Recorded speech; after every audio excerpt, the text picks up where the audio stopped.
저는 가끔 쉴 때 이제 좀 짬짬이 시간이 날 때 웹소설이라는 것을 읽습니다. 여러분, 웹소설은 그냥 이렇게 사이트에 들어가서 그냥 올라온 소설을 읽는데요.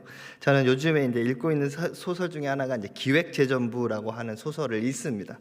이 소설의 내용은 뭐냐면 주인공이 이렇게 기획재정부실에 있었는데 그때부터 자신의 예산을 권력자에게 이렇게 줌으로써 점차적으로 권력을 얻고 나중에는 사람들의 인기를 얻어서 민생이라는 이유로 많이 퍼주다가 인기를 얻어서 대통령까지 됐습니다. 그런데 대통령이 되고 나서 국가를 보니까 국가가 완전히 부도 사태를 일어나기 전까지 이 부채가 너무 많은 것을 후회하고 있을 때에 회기를 해서 자기가 예전에 처음 시작했던 그 회기로 돌아가서 다시 이렇게 하다가는 국가가 망하겠구나 라는 생각이 들어서 자기가 옳은 일을 하는 그런 소설입니다.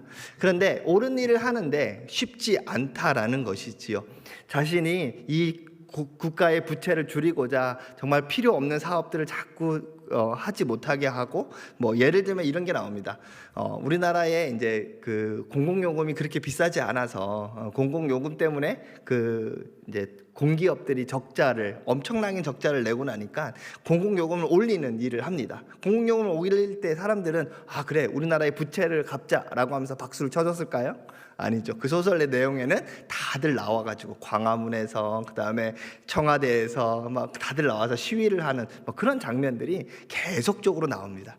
무슨 말이냐면 옳은 일이라고 해서 다른 사람들이 다 거기에 동조해 주는 것이 아니라 옳은 일이 지금 나의 희생과 직결된다면 나는 반대하고 있다. 그렇지만 그럼에도 불구하고 그 옳은 일을 계속 해야 된다라는 내용이 계속 이 소설에서 나오는 내용입니다. 저는 이 소설을 읽으면서 참 옳은 것들을 행하는 것이 얼마나 힘든가, 그리고 그 옳은 것들이 나의 그냥 어떤 희생과 직결된다면 나는 그 옳은 것을 하기까지 얼마나 마음을 많이 먹어야 할까라는 생각을 많이 하게 되었습니다. 어쩌면 우리의 신앙의 모습이 우리가 옳은 길을 가는 것이 나의 희생의 밑바탕이 되어야만 그 옳은 길을 갈 수 있을 텐데, 그것을 가기까지 우리는 얼마나 많은 생각과 얼마나 많은 믿음으로 그 길을 가야 되는가를 한번 생각해 보았습니다. 오늘 본문 말씀이 약간 어떻게 보면 우리가 그 옳은 것을 가기 위해서 내가 무엇을 희생해야 되는지에 대한 이야기를 조금 담고 있어서 앞에 이런 이야기를 조금 해봤습니다. 오늘 본문 말씀 21절 말씀 우리 같이 한번 읽어보겠습니다. 시작. 나더러 주여 주여 하는 자마다 다 천국에 들어갈 것이 아니요 다만 하늘에 계신 내 아버지의 뜻대로 행하는 자라야 들어가리라. 아멘. 여기 본문에 뭐라고 얘기합니까? 나더러 주여 주여 하는 자마다 천국에 들어가는 것이 아니라 하나님의 뜻대로 행하는 자야 들어간다는 것입니다. 우리 어떻게 배웠습니까? 로마서 10장 10절 말씀, 사람이 마음으로 믿어 의에 이르고 입으로 시인하여 구원에 이르느니라. 우리는 이 말씀 구절을 너무도 좋아합니다. 그래서 구원이라는 것은 내 마음으로 믿고 입으로 시인하면 우리는 구원받는구나 라는 것을 우리는 너무도 좋아했습니다. 우리는 그 말씀을 너무 철떡같이 믿었고, 그래, 나는 입으로 시인했어, 나는 마음으로 믿었어 라고 하며 내가 행하는 그 모든 것들, 내가 이것을 위해서 희생해야 되는 것들에 대해서 별로 좋아하지 않았습니다. 참 불편한 진실이 오늘 21절 말씀에 있는 것입니다. 그래서 많은 분들이 많이 힘들어했는데, 여기서 주여 주여 하는 마다 천국에 들어갈 것이 아니라고 이야기를 하시는 걸까요? 그건 바로 믿음에 대한 개념과 정의가 정확하게 잡혀 있지 않기 때문에 그렇습니다. 우리는 믿음은 그냥 내 마음속으로 믿는 것, 그것이 믿음이다라고 생각을 했습니다. 그런데 그것에 대해서 야고보 사도는 이렇게 설명을 합니다. 야고보서 2장 26절 말씀입니다. 우리 같이 한번 읽어볼까요? 영혼 없는 몸이 죽은 것 같이 행함이 없는 믿음은 죽은 것이니라. 아멘. 여러분, 영혼이 없는 몸이 죽었다라고 이야기를 합니다. 여러분, 몸을 구성하는 여러 요소가 있을 텐데, 팔도 있고 다리도 있고 그 다음에 또 손가락도 있고 발가락도 있고 입도 있고 눈도 있고 코도 있고 귀도 있고 많은 것들이 우리 몸을 구성할 텐데, 그 안에 가장 핵심이 되는 것이 바로 무엇이냐면 영혼이라는 것입니다. 여러분, 자동차에 엔진이 없는 자동차가 있을 수 있을까요, 없을까요? 있을 수 있죠. 박물관에 있는 것들은 그냥 서 있는 자동차, 그냥 박물관에 전시하고 있는 자동차는 엔진이 없을 수도 있습니다. 그런데 그것을 가리켜 자동차라고 이야기하지 않습니다. 왜냐하면 자동차의 뜻이 뭡니까? 움직여야 된다는 거예요. 자동차에는 움직여야 되는 기능이 있습니다. 영혼이 그런 기능이라는 거예요. 자동차의 엔진과 같이 그것이 없으면 이것을 자동차라고 이름할 수 없는 것 같이, 여러분, 우리라고 하는 사람을 그 정의할 때 우리의 가장 중심이 되는 게 바로 뭐냐면 영혼이라는 것입니다. 그래서 영혼이 없는 것은 죽은 것 같이, 오늘 나오는 행함이 없는 것은 뭐라고요? 죽은 거다라고 이야기를 합니다. 그러니까 믿음의 가장 핵심이 되는 게 뭐라는 거예요? 행함이라는 거예요. 행함이라는 거예요. 왜 믿음의 핵심이 되는 것이 행함일까요? 그것은 바로 뭐냐면 조금 뒤바꿔서 생각해 보면 행하는 사람은 믿는다라는 것이죠. 여러분, 행하지 않는 사람은요, 믿음이 없는 겁니다. 우리가 어렸을 때 이런 게임들을 많이 합니다. 흔히 트러스트 게임이라고 이야기를 하는데, 이건 것처럼 가만히 서 있고 뒤에서 받쳐줄 테니 내가 너를 받쳐줄 테니 너는 나를 믿고 뒤로 넘어져 라고 이야기를 하죠.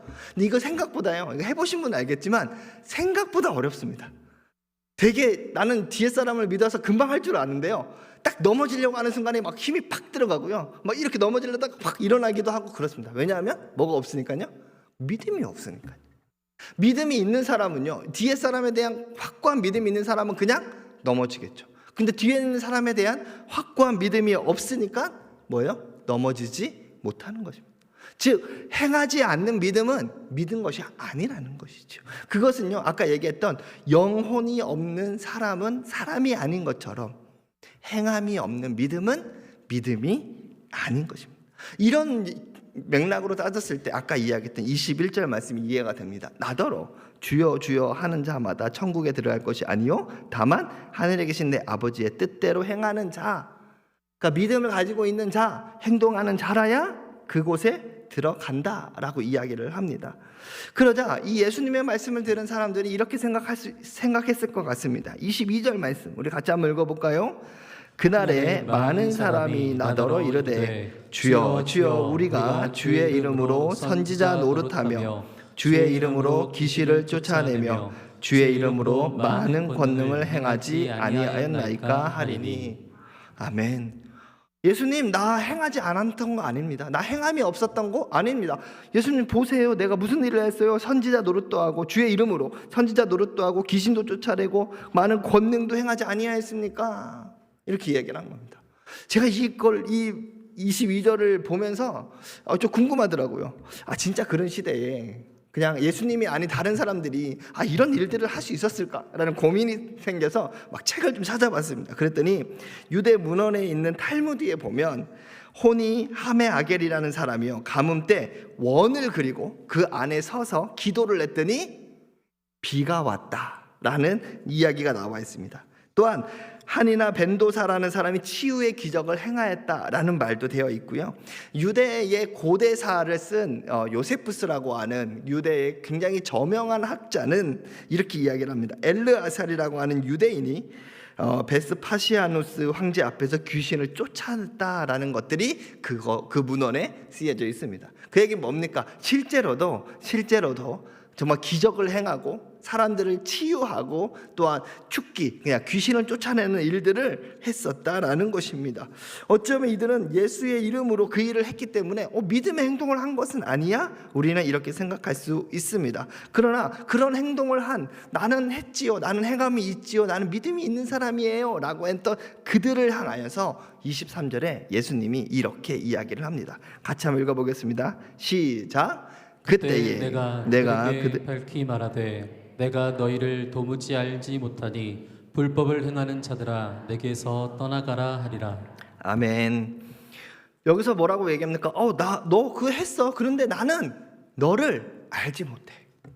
나는 너를 알지 못해. 너는 나와 상관이 없는 행동을 했어 라고 이야기를 하는 것입니다. 여기서 알지 못한다 해서 알다라고 하는 단어는 기노스코라고 이야기를 하는데, 이것은 히브리어로 따지면 야다라고 하는 말입니다. 야다라는 말이 언제 쓰여졌냐면 창세기 4장 1절에 아담이 그의 아내 하와를 알고 라고 이야기를 합니다.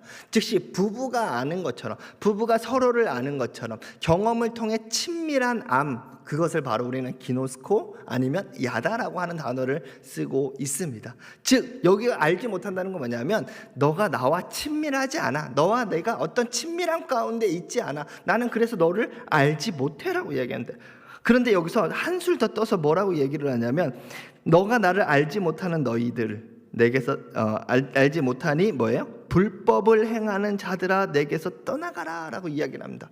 여기서 이 불법이라고 하는 단어는 헬라어로 아노미아라고 이야기를 하는데, 여기서 아는 이렇게 부정어를 말합니다. 앞에 붙는 부정어인데 부정어의 뒤에는 노미아는 노모스라고 하는 율법이라는 말이 나옵니다. 즉 뭐냐면 율법을 알지 못하는, 율법대로 살지 못하는 사람이라는 뜻을 가지고 있습니다. 즉 하나님의 말씀을 지키지 못한다는 것입니다. 자, 23절을 다시 한번 얘기를 해볼게요. 23절에 그들이 많은 일을 했는데 그 많은 일을 한 사람들이 뭐예요? 하나님하고 어떤 관계가 없이, 예수님과 어떤 관계가 없이 그 일을 했더니 이것을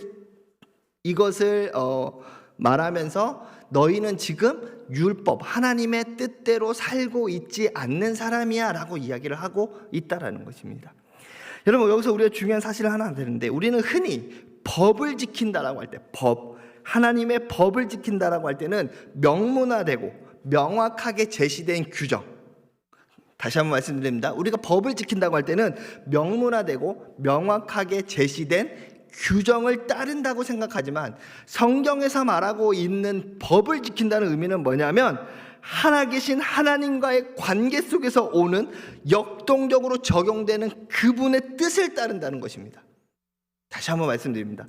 자, 법이라고 하는 것은, 우리는 법을 지킨다고 하죠. 우리가 명문화된 많은 법이 있을 겁니다. 교통 법규를 지켜야 되고 우리가 해야 되는 많은 법들이 있을 거 아닙니까? 우리는 법을 지킨다라고 생각을 했을 때는 그 하나님의 규정되는 법을 지키면 된다라고 생각을 해요. 그런데 그 법은, 성경에 나올 수 있는 이 법은 우리가 명문화되고 제시된 법이 아니라 하나님의 뜻을 품고 있고 그분의 뜻이 담겨져서 적용할 수 있는 법이어야 된다는 것입니다.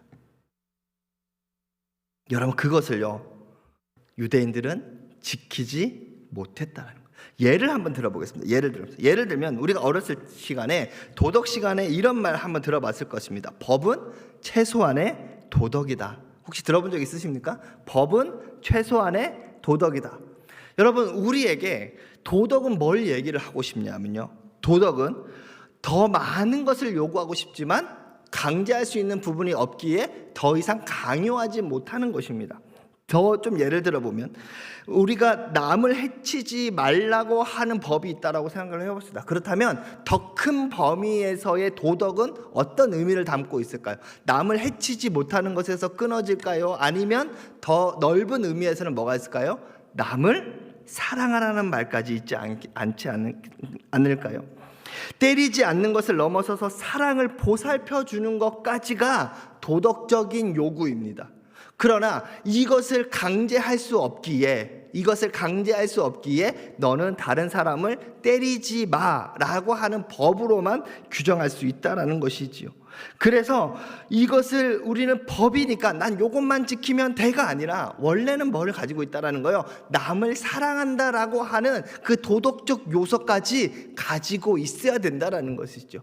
유대인들이 가지고 있는 율법은 여기서 남을 때리지 않는 것에서 멈췄다라는 거예요. 거기 안에는 하나님의 법도 하나님의 의가 들어가 있는 것이 아니고 하나님의 뜻이 들어가 있는 것이 아니라는 것이죠. 원래 하나님의 뜻은 그것을 넘어서서 내 이웃을 내 몸과 같이 사랑하라라고 하는 그 말까지 하나님의 뜻 안에 담겨져 있다라는 거예요. 그러니까 23절에 하나님과 연결되지 않은, 하나님과 친밀하지 않는 너희가 행하고 있는 이 모든 것은 하나님의 뜻이 담겨져 있지 않기 때문에 이것은 불법이다라고 이야기하는 거예요. 이것은 율법을 지킨 것이 아니라 율법을 지키지 않은 것이 되는 것입니다.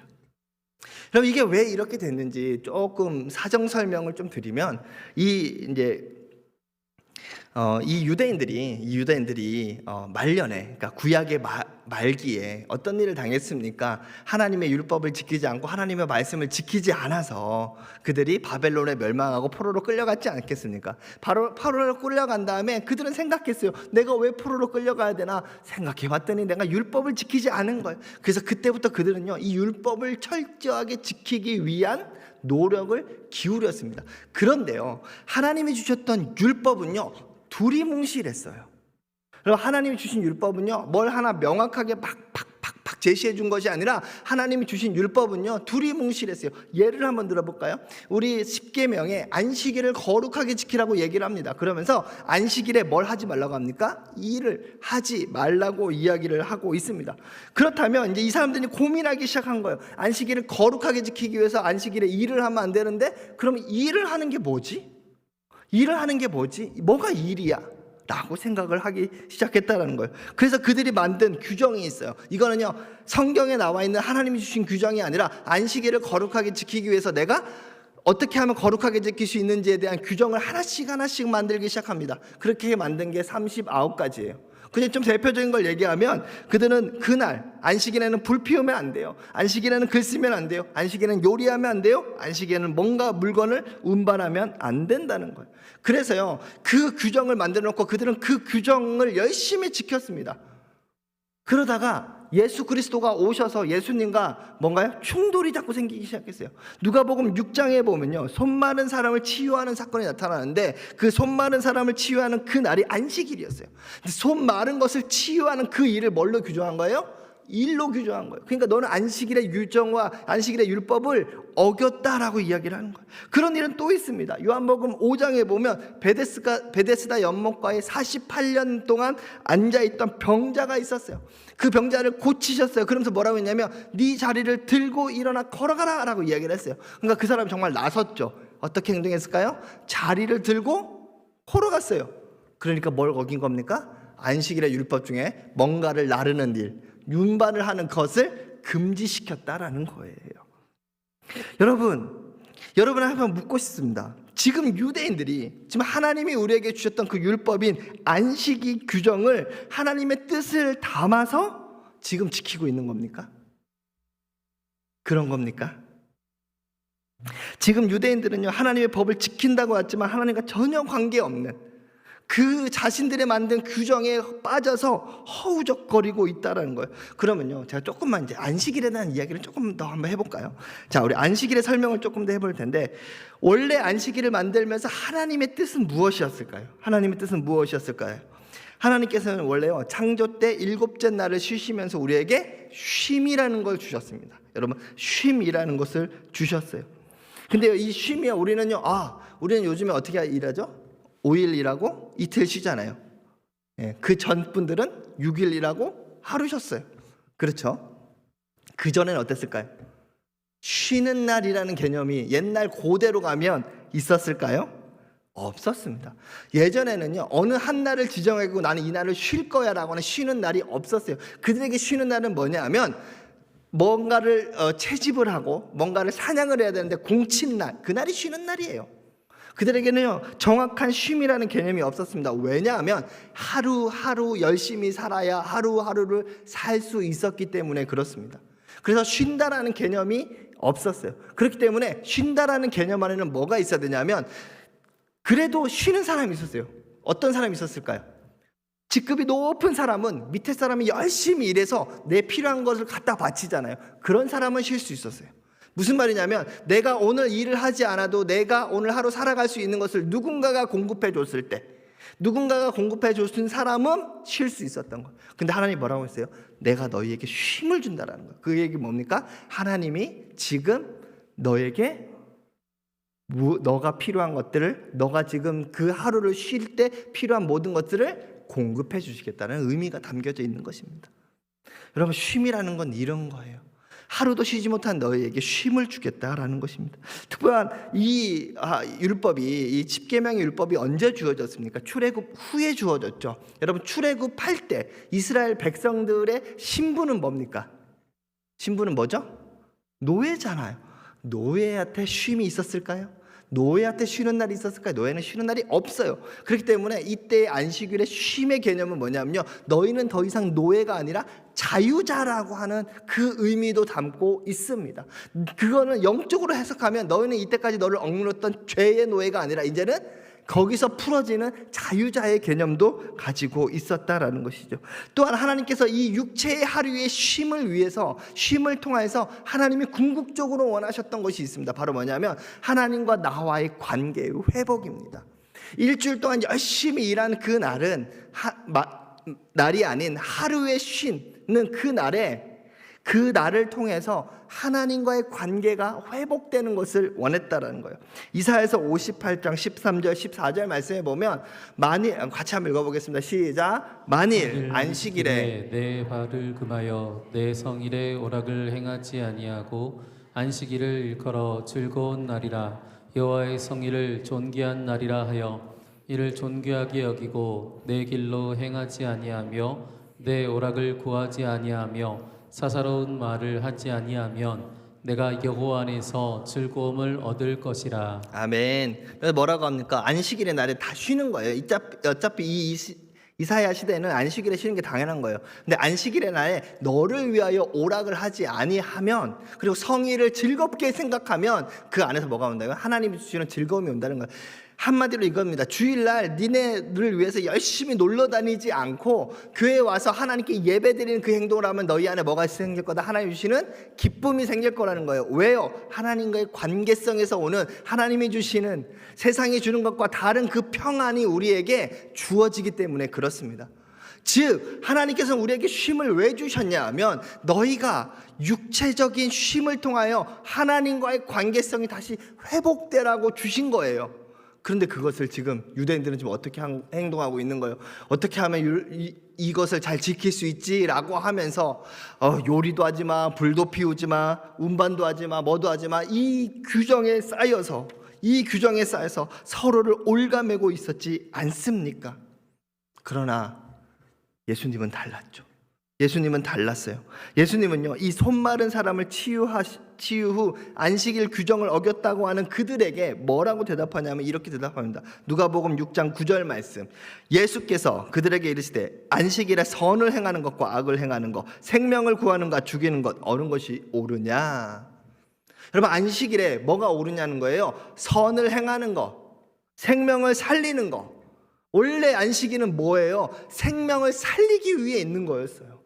안식일은요, 1년 내내 일하면 힘들잖아요. 죽겠잖아요. 그 하루를 쉼을 통해서 육체적인 회복을 일하고 영적인 회복을 일하는, 생명이 살려지는 그 날이었다는 거예요. 그것을 누가 알고 있었다고요? 예수님은 정확하게 알고 있었다는 거예요. 또 이렇게도 얘기합니다. 마가복음 2장 27절의 말씀에 보면 또 이르시되 안식일이 사람을 위하여 있는 것이요 사람이 안식일을 위하여 있는 것이 아니다. 안식일의 원래 목적은 사람을 위하여 있는 거야 라고 이야기를 하고 있는 것입니다. 예수님은요, 하나님이 만들어주신 안식일의 규정이 정확하게 어떤 뜻인지를 알고 계셨다는 거예요. 그러면 예수님은 어떻게 그것을 정확하게 알고 있었을까요?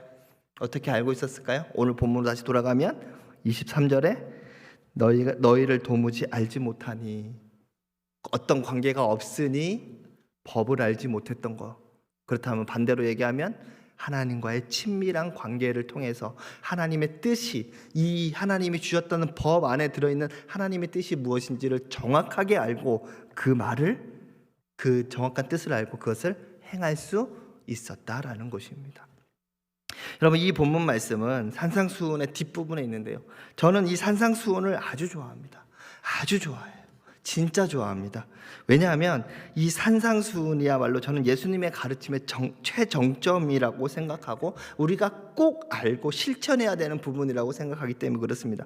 여러분, 산상수훈의 역할을 아주 극명하게 드러내는 구절이 하나 있는데요, 마태복음 5장 17절 말씀입니다. 우리 한 목소리 읽어보겠습니다. 시작. 내가 율법이나 선지자를 폐하러 온 줄로 생각하지 말라. 폐하러 온 것이 아니요 완전하게 하려 함이라. 아멘. 그들이 가지고 있는 율법의 불완전성, 율법을 잘못 알고 있는 그것을 예수님께서 어떻게 하겠나요? 명확하게 알려주시겠다는 거예요. 그러니까 이 산상수훈 안에는 그 하나님이 주셨던 그 율법의 하나님의 뜻이 무엇인지를 명확하게 가르쳐주고 있는 부분이 바로 이 산상수훈입니다. 율법의 정수를 담고 있는 것이지요. 여러분, 간단하게 몇 가지 예를 좀 한번 들어보겠습니다. 우리 성경을 좀 펴시고요. 5장 이제 첫 번째부터 이제 정말 눈으로 저를 좀 따라봐 주셨으면 좋겠어요. 예수님은요, 이 산상수훈을 가르치면서 이렇게 가르칩니다. 너희들이 뭐뭐라 하는 것을 너희가 들었지만 내가 너희한테 진짜 뜻이 무엇인지를 알려준다라고 이야기를 합니다. 그냥 간단하게 예를 들면, 자, 5장 21절 말씀을 보시면 이렇게 써 있어요. 옛사람이 말한 바 살인하지 말라. 너희들에게 가지고 있는 율법은 살인하지 말라.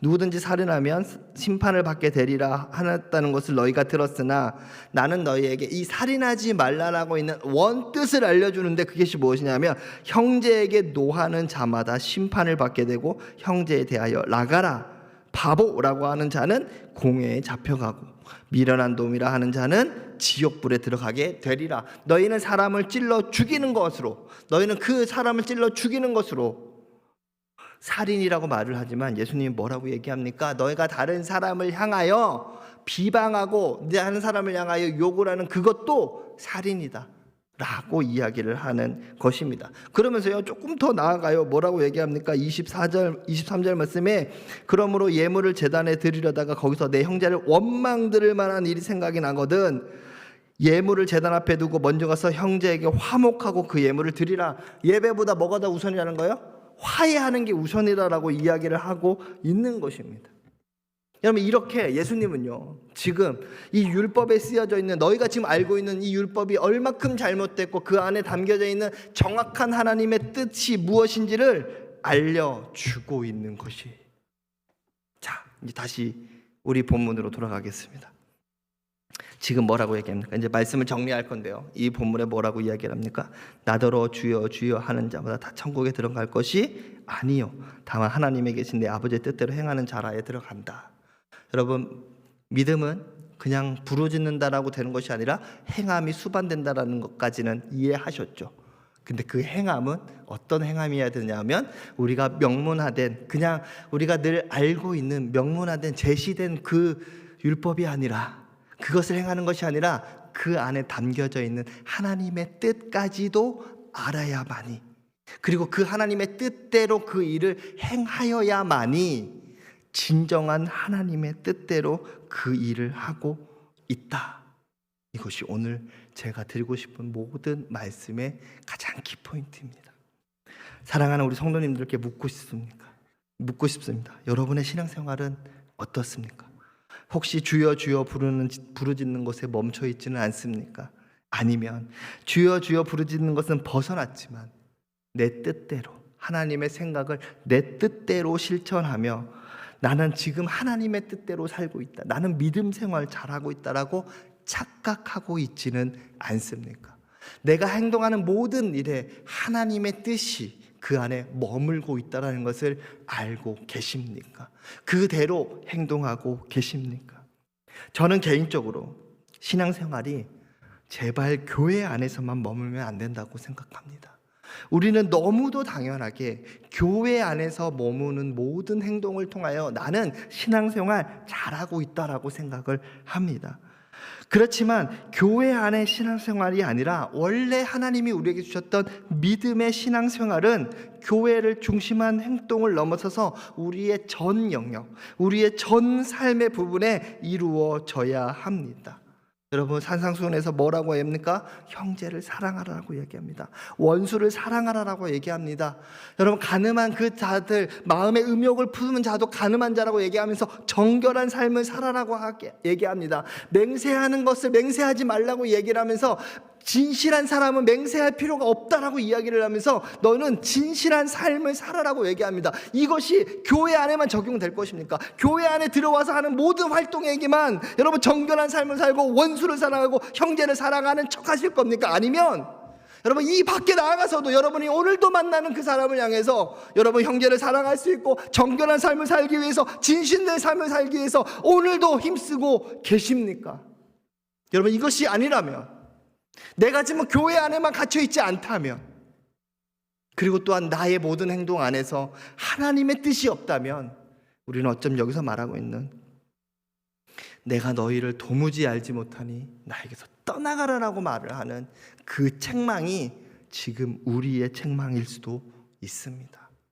여러분, 우리는 우리에게 주어진 뜻, 그냥 말씀 안에 있는 교회의 그냥 법칙 안에 있는 것을 넘어서서 그 안에 담겨져 있는 하나님의 뜻까지도 구하는 저와 여러분이 되시기를 예수님의 이름으로 축복합니다.